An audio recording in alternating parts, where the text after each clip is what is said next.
참여하신 여러분들에게 하나님의 은혜와 평강이 함께 하시기를 축복합니다. 오늘은 새해이기 때문에 세상 사람들은 복 많이 받으세요 라고 인사합니다만 우리는 바울의 인사처럼 은혜와 평강이 새해에 충만하시기를 원합니다 라고 전후좌우로 인사하겠습니다. 시작. 새해의 은혜와 평강이 충만하시기를 바랍니다. 어저께 어른 김장하라고 하는 다큐멘터리를 방영하였습니다. 이분은 한약방을 시골에서 하시는 분인데 20대부터 지역사회와 어려운 분들을 50년 동안 잘 섬기고 작년 5월에 은퇴를 하신 분입니다. 세상을 섬기는 사람들은 많지만 자기 이름을 나타내지 않는 사람은 이 사람처럼 드물다라고 하는 이야기입니다. 학교 이사장으로 있으면서도 자전거를 타고 이사회를 가게 되게 되면 학생들도 선생님들도 의아하게 생각을 하게 되는 것입니다. 그러면서 자기에 대한 이야기를 이렇게 소개합니다. 그대로 인용하겠습니다. 한약업에 종사하면서 내가 번 돈은 세상에 병든 이들, 곧 누구보다도 불행한 사람들에게서 거둔 이윤이기 때문에 내 자신을 위해 써서는 안 되겠다고 생각했다. 배변을 쌓아두면 구린 내가 나지만 흩어버리면 거름이 돼 꽃이 피고 열매도 맺는다. 돈도 이와 같아서 주변에 나누어야 사회에 꽃이 핀다. 오늘 새해를 앞둔 저희들에게 복음의 사람으로 살아간 아주 신선한 바람을 사회에 일으키고 있는 것을 보게 됩니다.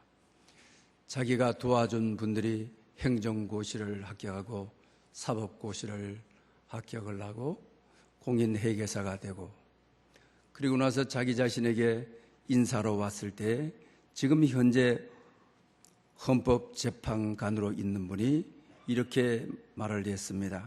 내게 고마울 필요가 없다. 나는 이 사회의 것을 너에게 주었으니 갚으려거든 내가 아니라 이 사회에 갚으라. 이렇게 이야기를 한 것입니다. 평생을 한약방을 하면서 어려운 사람들의 빛이 되어주고 어떻게 해야 될지 갈 바를 알지 못하는 이들에게 선한 목자의 삶을 살아온 삶이라고 할 수가 있습니다. 금년도 우리 총회 주제가 복음의 사람 예배자로 살자입니다. 이분이야말로 복음의 선한 영향력을 끼치면서 복음의 사람으로 산 사람이라고 할 수가 있습니다. 금년 한 해에 여러분 모두가 누군가의 빛이 되고 누군가의 안내자가 되어 복음의 사람으로 살아갈 수 있기를 축복합니다. 오늘 본문은 하박국 3장 2절 말씀입니다. 요약하면 여호와여 부응하게 하소서. 오늘의 설교 제목이기도 합니다. 우리 누구나 다 부응을 갈망하는 것입니다. 그러나 부응에 대한 개념이 무엇이냐고 하게 되면 분명하게 말하는 사람은 많지 않습니다. 숫자가 증가하고 사이즈가 커지고 양적으로 많아지고 재정이 넉넉한 것을 일반적으로 부응이라고 생각하는 분들이 많이 있습니다. 그러나 오늘 본문을 통하여 부응의 성경적 바른 이해를 하고자 하는 것입니다. 오늘 3장 2절에 여호와여 내가 주께 대한 소문을 듣고 놀랐나이다. 주는 수년 이내에 부응하게 하옵소서. 이렇게 탄원하고 기도하고 하나님을 노래하고 있는 것을 보게 되는 것입니다. 이 본문의 말씀의 배경을 아는 것이 참으로 중요합니다. 하박국 선지자는 포로기 이전 예언자인 것이죠.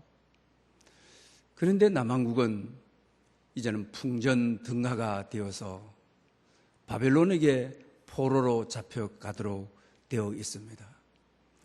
이와 같은 때에 하박국은 하나님 앞에 대드는 선지자였죠. 하나님, 우리는 그래도 믿는 나라이고 바벨론은 그 당시 세계 제패의 국가로서 가장 악한 나라인데 저 악한 나라를 통해서 우리가 하나님을 떠나고 우상을 숭배하고 그건 사실이지만 우리를 저 악한 나라를 들어서 악을 악으로 치는 데 대해서 동의할 수 없습니다. 정말 하나님 계시는 것입니까? 말씀해 보십시오. 하나님에 대해서 회의를 가진 회의의 선지자라, 의심의 선지자라, 하나님에 대해서 아주 답답하고 섭섭한 마음으로 불평하고 대드는 것이죠. 하나님 말씀해 주셔야 되겠습니다. 이건 그냥 넘어갈 사항이 아닌 것입니다. 그때 하나님께서 이렇게 기다려라. 내가 저 바벨론 대제국을 들어서 나를 믿다가 제약 가운데 나를 버리고 떠난 남한국 유다를 심판하고자 하는 계획을 가지고 있다. 그런데 하박국 선지자가 의문을 던지는 것하고는 전혀 다른 답을 주는 거예요. 좀 답이 명쾌했으면 동의하겠는데 오히려 답이 혼미하게 자기를 만드는 거예요. 이건 답이 아니다. 하나님, 이건 답이 아닙니다. 내가 다시 저항할 수밖에 없습니다. 우리 민족이 고통당할 때, 우리 민족이 울고 있을 때, 우리가 포로로 잡혀간다고 할 때 하나님 뭐 하시는 것입니까? 그냥 구경만 하시는 하나님이십니까? 얼마든지 막을 수 있는 하나님이 아니십니까? 라고 하는 것이죠. 그때 2장 3절에 가서 다시 말씀을 하게 되는 것이죠. 기다리라. 비록 더딜지라도 기다리라. 내가 반드시 지체하지 않고 응하리라. 이 말씀을 하게 되는 것입니다. 이 말씀의 뜻은 이렇습니다. 저 악한 바벨론을 들어서 너만 심판하고 저 악한 바벨론이 영원한 대제국으로 남겨두지 않는다. 하나님을 믿다가 나를 떠난 너희들을 바벨론을 들어서 너희를 심판하는 것은 맞다. 그러나 바벨론 대제국도 영원하지 않고 나의 심판 계획 아래에 있다. 이럴 때 자기 회의가 해결이 되고 불만이 해결이 되고 하나님을 위한 원망과 항변과 저항에 이 모든 것이 깔아앉고 그리고 하나님의 말씀에 대한 정의가 되어지는 것입니다. 그때 오늘 3장 2절에 그의 일성으로 오늘 본문은 여호와여 내가 주께 대한 소문을 듣고 놀랐나이다. 하나님을 탄원하고 노래하고 이제 이해가 됐습니다. 하나님의 행하시는 일을 알겠습니다. 우리도 제약으로 심판을 받아야 되고 바벨론이 영원한 것이 아니라 하나님의 심판 아래 있다고, 제약은 모두가 하나님이 심판하신다고 하시니 그 말에 내가 동의를 합니다.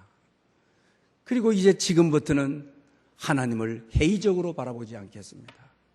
하나님을 원망도 하지 않겠습니다. 오히려 지금부터는 여호와여 내가 주께서 행하신 소문을 듣고 놀랐습니다. 이 소문은 원어에서 업적이다 명성이라고 하는 것입니다. 내가 여호와에 대한 업적과 명성을 듣고 놀랐습니다. 이렇게 표현하는 것입니다. 이 말은 자기 자신에게 대해서 내가 이렇게 회의가 많고 의심이 많은 사람인데 하나님 말씀하셔서 깨닫게 해주셔서 1차적으로 하나님을 신뢰하게 되어서 하나님의 행하시는 일에 대해서 내가 놀랐습니다 라는 표현입니다. 2차적으로는 이런 뜻을 가지고 있습니다. 하나님이 애굽에서 이스라엘 민족을 어떻게 인도했는지, 광야에서 어떻게 인도해 하셨는지, 또 가나안 땅에 들어가서 어떻게 인도했는지, 하나님의 행하시는 일을, 하나님에 대한 소문, 하나님에 대한 업적에 대해서 내가 듣고 놀랐습니다 라고 고백합니다. 이때부터 그의 심령에 부흥이 일어나게 되어지는 것이죠.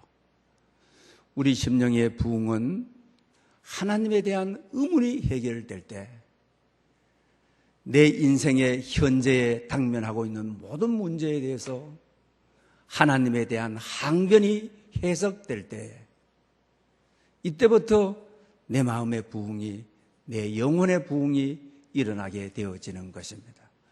금년 한 해 하나님에 대해 불평이 많았던 분들, 하박국 선지자와 같이 하나님에 대한 회의의 질문을 가지고 살았던 이들, 내가 노력하는 것만큼 하나님이 나를 도와주지 않으신다라고 한탄했던 분들, 내가 찾고 기다린 것만큼 하나님께서 내게 자비를 베풀어 주시지 않으셨다라고 원망했던 분들, 오늘 하나님께서 하박국 선지자에게 임하셔서 비록 더디릴지만은 기다리라, 반드시 지체하지 않고 응하리라, 이 말씀이 해석이 되고 이해가 되어서 여러분이 금년 한 해 살아가는 길에 길이 열려지는 부흥의 역사가 있는 그런 은혜가 있으시기를 축복합니다. 그리고 오늘 본문에서 주의 일을 이 수년 내에 부흥하게 하소서, 이 부흥이라고 하는 말이 현대 교회는 많이 쓰죠. 우리가 부흥해야지, 얼마나 부흥해서 많이 하죠. 그러나 신구약 성경을 통틀어서 부흥이라고 하는 말은 하박국 3장 2절에 유일하게 딱 한 번 나오는 언어입니다. 특히 우리가 초대교회, 사도행전 같은 경우에는 초대교회가 흥하고 왕성하는 내용인데 반드시 거기에 부흥이라는 단어가 나올 것 같은데 부흥이라는 단어가 나오지를 않고 있습니다. 그래서 오늘 이 말씀을 통하여 부흥의 참된 의미가 뭐냐라고 하는 것입니다. 히브리 말로 카야라고 되어 있습니다. 영어에는 리브입니다. 생명을 말하는 것입니다. 부흥, 카야, 리브, 생명, 이걸 말을 하는 것이죠. 그러니 하박국 선지자의 입장에서는 하나님을 떠난 이 민족이 바벨론에게 포로로 잡혀가서 70년 동안 죽음의 상태에 있게 된다. 죽을 거나 다름이 없는 상태에 있게 된다. 이때 여호와여 부흥하게 하소서, 이 말은 죽음의 상태에서 가야 살려주십시오. 죽음의 상태에서 살게 해 주십시오. 이런 의미가 부흥이라고 하는 의미인 것입니다.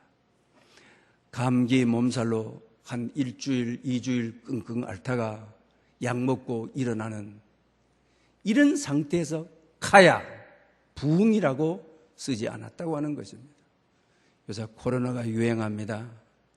코로나 걸려서 8일 동안 끙끙 앓고 약 먹고 실험하고 후유증을 느끼는 사람들도 많고, 이런 시한적인 상태에서 카야라고 하는 말을 쓰지를 않는 것입니다. 완전히 죽음의 상태에 들어간, 포로 70년 상태에 들어간 아주 절망적인 상태에서 하박국은 부흥하게 하소서, 이 죽음의 상태에서 살려주십시오. 죽음이나 다름없는 이 현실에서 부흥하게 하십시오. 살려주십시오, 회복하십시오라고 하는 말인 것입니다. 이 말씀을 우리가 더 이해하기 위해서는 이사야 38장에 보게 되게 되면 히스기야가 죽을 병에 걸렸어요. 그래서 이사야 선지자가 방문을 해서 당신 왕께서는 반드시 죽습니다. 사망 통지서를 받은 거예요. 그러면서 그는 하나님의 성전에 들어가요.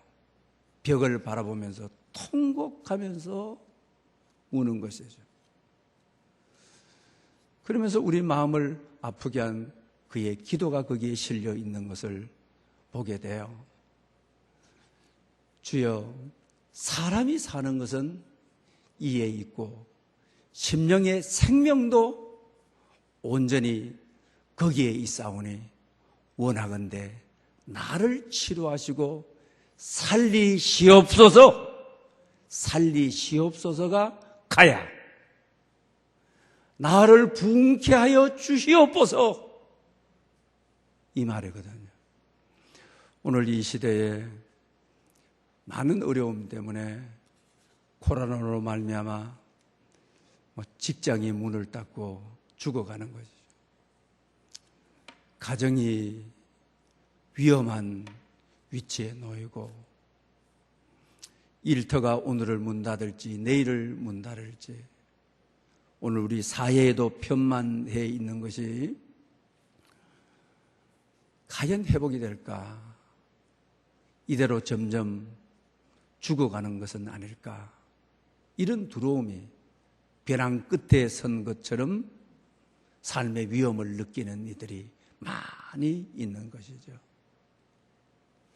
히스기야가 죽음 상태에서 내 살아가는 생명이 주님만에 있지 않습니까? 내 심령의 영혼의 생명도 주님만에 있지 않습니까? 죽을 병에 들은 현실이지만 죽음의 상태에서 울부짖지지만은 나를 치료하시고 가야 부흥케 하십시오, 살려주십시오. 하나님이 살려주셨죠. 우리 교우들 가운데도 히스기야의 심령으로 하나님 앞에 울면서 도와달라고 기도하는 분들 많이 있죠. 사업을 죽음의 상태입니다. 가정이 죽음의 상태입니다. 자녀들도 어떻게 될지 모르는 죽음의 상태입니다. 하나님 도와주십시오. 가야 살려주십시오. 부흥하게 하십시오. 이 말인 거죠. 결과적으로 히스기야는 15년의 생명을 연장받았습니다. 금년 한 해 하박국 선지자의 이 기도가 여호와여 회복하게 하시옵소서. 죽음의 상태와 같이 놓여있는 여러분 가정의 구석구석에, 교회의 죽음의 상태에 놓여있는 이 일 저 일, 우리 사회의 죽음의 상태가 되어버리고 있는 일터, 우리 인생의 벼랑 끝에 서서 어쩔 줄 몰라 하는 죽음의 상태의 히스기야처럼 울고 기도하고 있는 이들, 금년에 가야 살아나게 해 주십시오. 부흥하게 해 주십시오. 여기저기에서 살아나고 일어나고 회복되고 이런 역사가 일어나기를 축원합니다. 오늘 본문에 부흥하게 하소서는 그런 의미를 지니고 있는 것입니다. 그리고 열왕기상 17장에 보게 되면 엘리야가 아합과 이세벨의 핍박을 피해서 그린 시냇가와 그리고 사레밧다 가부의 집에 숨어 들어가서 생명을 연명하며 살아요. 사레밧다 가부 집에 갔는데 너무너무 가난한 집이에요. 한 끼 식사밖에 없는 집이에요. 너무너무 박해가 심하니까 아합과 이스라엘 이세벨에게 발견이 되게 되면 죽음의 위치에 놓이게 되어지는 것이죠. 그 집에 우거하면서 한 끼 식사뿐인데도 물 좀 달라, 떡 한 조각을 달라고 해요. 사라밧다 가부는 거기에 응하게 되어지는 것이죠. 선지자의 말인 하나님의 말씀에 순종을 합니다. 그랬더니만은 통의 가루가 떨어지지를 않고 기름이 병에 없어지지를 않는 거예요. 그러니까 사라밧 가부 입장에서는 선지자를 핍박받는 선지자를 가정에 우거했더니만은 하나님이 모든 필요를 따라 채워주시는, 모든 필요를 따라 공급해 주시는 은혜를 경험하게 되어지는 것이죠. 이렇게 끝났으면 얼마나 좋겠습니까? 가난한 가부 집에 숨어 들어갔는데 어느 날 갑자기 그의 아들이 죽어버리는 거예요. 그러니 엘리야의 입장에 있어서는 참 면목이 하나도 없는 것이죠. 내가 이 집에 왔으면은 아들이 잘 되고 먹을 것이 없던 가난한 집안이 부자가 되어서 일어나고 그래야 되지 않겠습니까? 하도 엘리야가 면목이 없으니까 하나님 앞에 이렇게 기도해요. 하나님, 이 죽음이 웬 말입니까? 그의 혼이 그의 몸으로 들어와서 살게 해 주십시오. 이때 살게 해 주십시오가 가야. 이 아이로 부흥케 해 주십시오. 그래요. 그러니 성경의 결론이 뭐라고 하는 것입니까? 아이의 혼이 그 몸에 들어와 살아난지라 이것이 가야. 이 아이로 부흥케 해 주십시오. 살아난 것이죠. 여러분 가정에도 작년 한 해 살아오면서 단절이 되어버린 것들, 관계가 끊어져 버리고 등을 돌리고 가버리고 여러분 삶에 결핍으로 말미암아 죽은 것 같은 상태에 들어가 버린, 웃음이 그쳐진 지가 오래고 집안에 들어가면 탄식 소리, 슬픈 소리 뿐이고 여러분 속에 죽어버렸기 때문에 잊어버렸던 것들, 포기해버렸던 것들, 절망으로 내던져버렸던 것들, 부흥하게 하시옵소서라고 하는 말은 죽었다고 버려버렸는데 여호와의 혼이 들어가서 살아난지라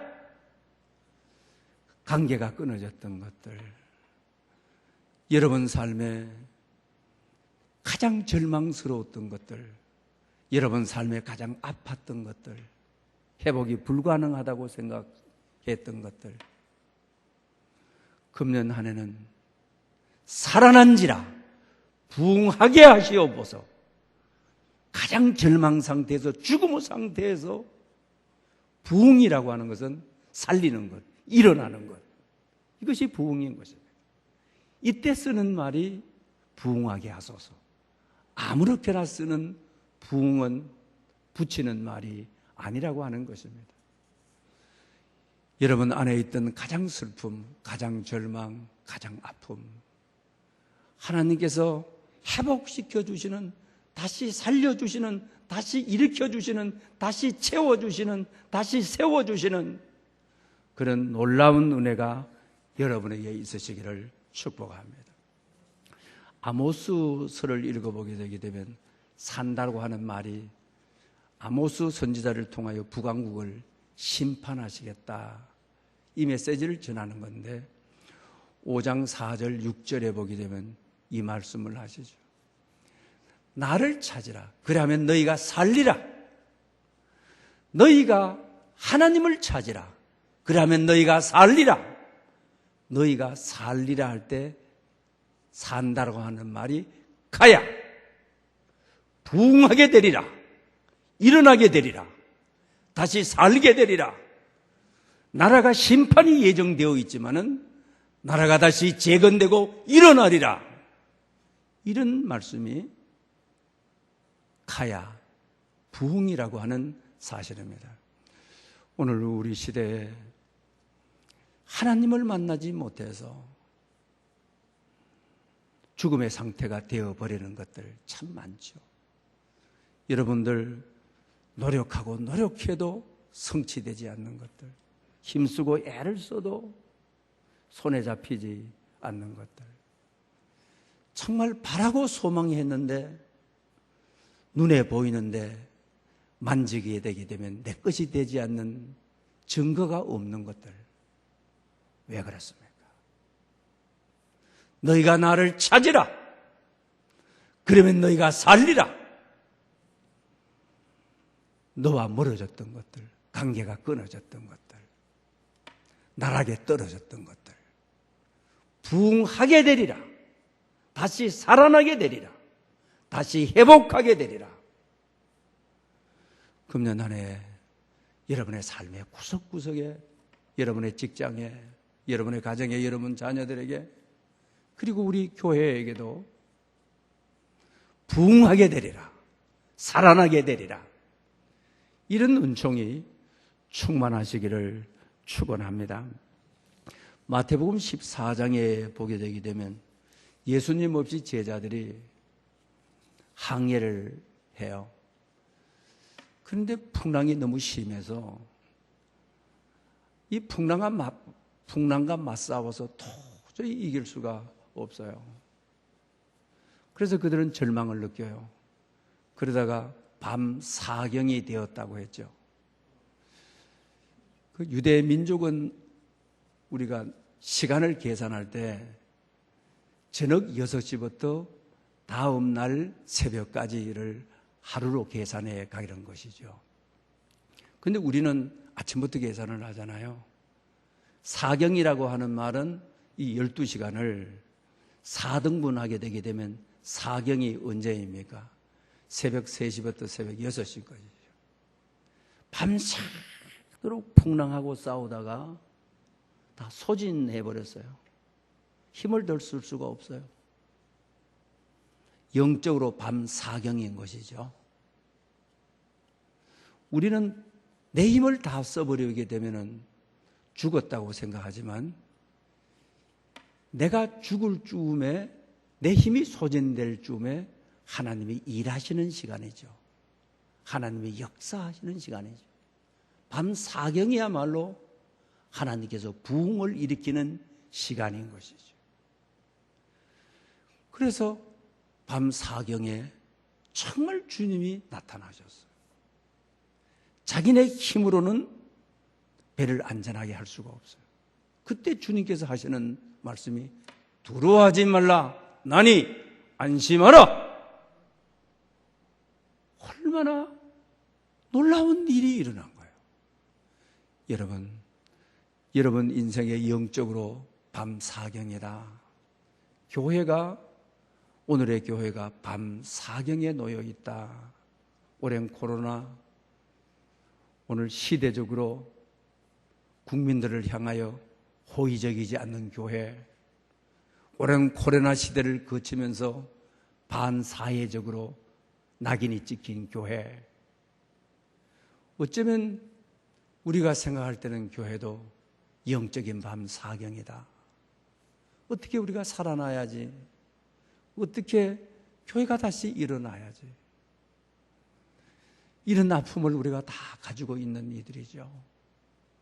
그러나 가장 절망스러웠을 때, 가장 위태로웠을 때가 여호와여 부흥하게 하십시오. 여호와여 살려주십시오. 이 노래가 자연적으로 나올 수밖에 없는 것이죠. 그때 주님이 나타나셔서 풍랑을 잔잔케 하시고 제자들을 안전한 복으로 안내해 가시는 것이죠. 여러분 인생에 밤 사경이라고 한 분들, 우리 교회의 여러 가지 현안 문제도 그렇습니다.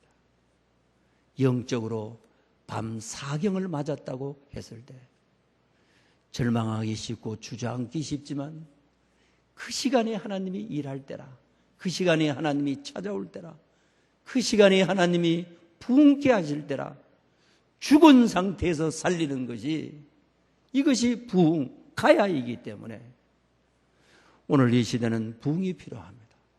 우리 개인에게도 그렇습니다. 교회도 그렇습니다. 여러분 가정도 그렇습니다. 여러분 직장에서도 그렇습니다. 여호와여 부흥케 하소서. 금년날의 첫 주일 예배를 이렇게 시작하는 여러분들에게 하나님의 은혜와 평강이 있으시기를 축복합니다. 기도드리겠습니다. 여호와여, 내가 주께 대한 소문을 듣고 놀랐나이다. 여호와여, 주는 주의 일을 이 수년 내에 부흥하게 하시옵소서. 너무나도 힘든 현실을 살아가는 사람들이 많이 있습니다. 벼랑 끝에 서 있는 사람들, 희망 없이 보이는 사회, 긴 코로나 시기를 보내면서 회복이 불가능해 보이는 일터들, 영적인 밤 사경을 맞이한 교회들, 풍랑을 만나 우리 힘으로 해결할 수 없는 문제들, 우리에게 부흥이 필요합니다. 주여 부흥하게 하시옵소서. 여기저기서 죽어가는 것들이 살아나고 회복되는 역사가 있게 하시옵소서. 예수님의 이름으로 기도드립니다. 아멘. 주신 말씀을 생각하면서 찬송가 443장을 드리겠습니다.